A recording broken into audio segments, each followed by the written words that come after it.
கடவுள் சித்தம்னு சொல்லிட்டு எதுவும் செய்யாம நாம சும்மா இருக்கோமா? இத பத்தி இன்னைக்கு கொஞ்சம் அலசுவோம்.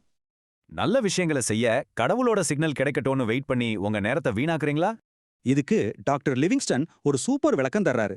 கடவுள் சித்தத்தை தேடுறேன்னு சொல்லிட்டு சும்மா பாட்டு பாடிட்டு திரியக்கூடாது. வெறும் பக்தி பாடல்களை மட்டும் பாடிட்டு எந்த ஒரு நல்ல காரியமும் செய்யாம இருக்கிறது நிஜமான ஆன்மீகமே கிடையாதுங்க. சும்மா காத்திருக்கிறத விட்டுட்டு எது நல்லது கெட்டதுன்னு தெரிஞ்சு தைரியமா களத்துல இறங்கி வேலை செய்யறதுதான் சரியான விஷயம். இங்க நாம புரிஞ்சுக்க வேண்டிய விஷயம் என்னன்னா, எது சரி எது தப்புங்கிற தெளிவு ஏற்கனவே நமக்கெல்லாம் இருக்கு. ஆமாங்க, ஒரு நல்ல காரியம் செய்ய வானத்துல இருந்து கடவுள் வந்து பர்மிஷன் தரணும்னு எந்த அவசியமும் இல்ல.